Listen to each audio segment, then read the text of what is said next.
Something's shifting in Los Angeles, and it's not just off-season noise. Today, I'm going to walk you through why one boring guard decision could turn into a bidding war, why a big-name offensive weapon might fall into our lap, how this defense keeps shopping in the rebuild your value aisle, and what a quiet coaching change could be telling us about the draft. But don't skip the end, because I'm going to connect all four dots and tell you which one actually raises the ceiling for 2026. So let me ask you this. Are we building the safest path, or swinging for the highest upside? If you rock with the Bolt fam, drop a like, subscribe, and stay with me to the finish. You know that move that feels like spreadsheet talk, but it decides whether Justin Herbert plays calm or plays in survival mode? That's Zion Johnson. He's set to hit unrestricted free agency, and the market is already putting real numbers on him. A projected 3-year deal around $33.8 million, about $11.26 million per year. And I know, some fans hear that and instantly go, that's too much for an interior lineman. But the moment you picture pressure caving the pocket from the A-gaps on 3rd and long, that price starts sounding a lot more reasonable. Context matters here. The Chargers declined his 5th-year option, and Zion responded the right way in 2025. He got better, especially late in the season when games actually get heavier. He logged over 1,000 snaps and posted career-best marks in pressures allowed, 26, and sacks allowed, 3. And here's the part that should jump off the screen. He ranked 2nd among interior offensive linemen in ESPN's run block win rate. That's not just a nice stat. That's, we can actually run when everyone knows we need to run type of value. Now here comes the tension. If he tests the market, there will be real interest. Good guards who are young don't hang around. And I can already hear the split in the comments. One side is going to say, pay him, lock it in, protect the franchise. The other side is going to say, save the money for pass rush or another weapon. But there's a trap hidden inside that debate. If Zion leaves, you might not be replacing one spot. You might be opening a 3-spot problem inside. Because if Zion walks, Los Angeles could be staring at multiple interior decisions with center Bradley Bozeman and right guard Mekhi Becton being potential cut candidates. Think about that for a second. That's not, we lost a starter. That's, we're rebuilding the core of the offensive line while installing a new system. And with Mike McDaniel calling the offense, timing and angles matter. His stuff can be beautiful. Easy completions, rhythm throws, quick game, chunk plays off movement. But none of it works if the middle collapses and Herbert has to play backyard football on every snap. So the question is simple and brutal. Would you rather pay around $11 million per year and sleep at night? Or save the money and risk starting 2026 with Herbert running for his life? Because in that scenario, the QB pays the bill first. And if you think that's the only offensive dilemma, hold up. There's another temptation sitting out there that could change how defenses have to play us. There's a certain kind of move that doesn't start with a press conference. It starts with quiet talk. It starts with a name nobody confirms, but nobody dismisses either. And that name is Deebo Samuel. Let me be clear. Nothing is confirmed. This is a situation to monitor, a possibility that depends on how the dominoes fall in Washington. But if the Commanders decide to take their medicine, it could open a door that gets very interesting for the Chargers very fast. His contract situation has the clock ticking, with dead cap on the table, over $12 million. Washington has to decide whether they want to carry that or eat it and move on. If they choose to absorb it and let him hit free agency, Deebo instantly becomes a real option teams will talk about. And for the Chargers, the connection to McDaniel is hard to ignore. Deebo's best season came under McDaniel in 2021, when he wasn't just a receiver, he was an entire offensive headache. Screens, slants, motion, backfield touches. Defenses didn't know what the next snap was going to look like. But time moves. In 2025, the production looked more normal. 72 catches, 727 yards, 5 touchdowns on 99 targets. Still useful. Still a problem in the right role. Just not that same unstoppable force from his peak. Some of that was the Commanders' offensive dip when Jaden Daniels missed time. Some of it was regression. Some of it is wear and tear. And that's where the comments section would explode. Because one group will look at that and say, He's slowing down. Don't pay for the past. Another group will look at the fit and say, this is exactly what we need. And I get it. The Chargers already have speed. Quentin Johnston can stress vertical. Ladd McConkey can win with quickness and feel.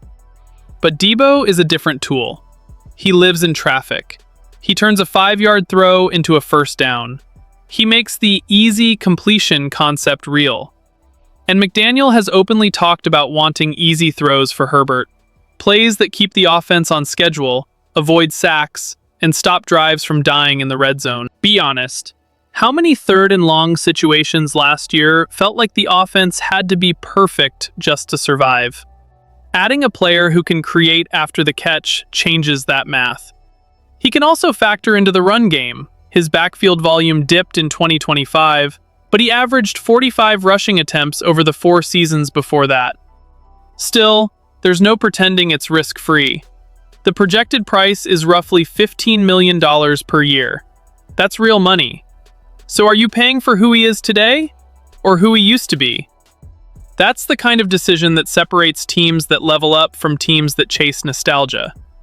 And while the offense weighs that temptation, the defense is quietly circling a different type of opportunity. One that's less about headlines and more about turning a career back on. There are players who arrive with hype, players who arrive with pedigree, and then there are players who arrive with something way more dangerous. Something to prove. That's Mazi Smith. If you watched him at Michigan, you remember the version that looked like a human brick wall. Around 330 pounds, living as a one technique, eating space, soaking up double teams, letting everyone else fly around him. He didn't have to stack flashy numbers to control games. He wrecked offensive plans by being impossible to move. That's why he was a first-round pick. Then the NFL happened. Dallas tried to reshape him. Weight changes, role changes, a system fit that never quite lined up. At one point, he was down around 290 pounds, an enormous drop for a player built to be a power anchor. And when you take that identity away, you take away the advantage. He started struggling with gaps and leverage, and nothing settled long enough for him to stabilize. Coordinators changed year after year.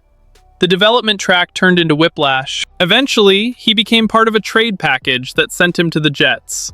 And now, with the Jets expected to decline his 5th-year option and move on, he's sitting in that reclamation lane. Here's why Chargers fans should at least pay attention. Los Angeles has become a real destination for guys trying to rebuild value. Poona Ford reestablished himself here after being reduced to a rotational role before. Tier Tart found his footing after being cut and bounced around. Elijah Molden arrived as a castaway and had a career year, then re-signed on a 3-year deal. This front office and this staff have shown they can find use, define roles, and raise floors. So what happens if you take a rare body type with first-round talent, and you put him back in an environment that actually plays to what he does best? No, it's not guaranteed. It's the kind of bet that can become an absolute steal. Or it can become another name on the list of what if. And yes, the Bolt fam will split again. Some people will say it's low risk, high reward. Others will say you can't waste snaps on a project. But championships get built on the margins too. Not just the superstar swings. Sometimes it's the quiet addition that fixes a weakness nobody wants to talk about. And speaking of quiet moves, there was one on the coaching staff that might be telling us exactly where the Chargers are looking next. Some of the biggest decisions don't come with a flashy announcement. They show up like routine housekeeping. And then weeks later, you realize the plan was hiding in plain sight. That's how this feels with Sean Spence stepping in as the new linebackers coach. On the surface, it's a straightforward replacement. Navarro Bowman stepped away to help with his son's basketball career, and the team filled the spot. Simple. But once you look at Spence's recent work, it starts to feel like more than just a name on a staff list. At Western Michigan, he was part of a major defensive jump, from 108th in total defense in 2024 to 14th the next season. That's not a small tweak. That's teaching. That's development. That's identity. And development is the key word that should get Chargers fans leaning in. Because tied to Spence and Chris O'Leary's background is a draft name that's been floating around. Nedam Tucker. He isn't a day one headliner. He's not built like the prototype. He's older for a rookie. He'll be 26 before the season. But the production was loud. 61 pressures, 14.5 sacks, and 21 run stops in 2025. And at the Senior Bowl, he turned heads with a real first step and a pass rush bag that looks more advanced than you usually see from that kind of projection. The point isn't, he's the next Khalil Mack. He doesn't need to be. The Chargers need edge depth, guys who can rotate in on third and fourth downs and keep the pass rush from fading late. Bud Dupree losing his spot in the rotation down the stretch last season matters. Kyle Kennard didn't play much while developing. This defense is always hunting for more juice, more snap-to-snap disruption, more ways to win without blitzing into bad matchups. So when you see staff connections forming, O'Leary and Spence coming into Harbaugh's defensive world, it's fair to wonder if the Chargers are setting up a very specific kind of draft target. Not guaranteed, not promised, but worth watching. And that brings us right back to the four stories today. Zion Johnson is the foundation question. Do you secure the interior so Herbert can operate? The Deebo Samuel situation is the temptation. Do you chase a fit that could unlock easy completions and chunk plays? Mazi Smith is the upside swing on defense. Can this staff revive a first-round talent and turn him into real trench value? And Sean Spence is the quiet signal. Are the Chargers building a pipeline to the next wave of defensive contributors? Here's the payoff I promised. The 2026 ceiling won't be decided by one headline move. It's going to be decided by how many of these smart choices land, especially the ones that don't make noise on day one. So I'll ask you straight, Bolt fam, which one of these is non-negotiable for you? Drop it in the comments, hit the like button, and subscribe if you want daily Chargers talk, because this offseason is already telling us exactly what kind of team we're about to be.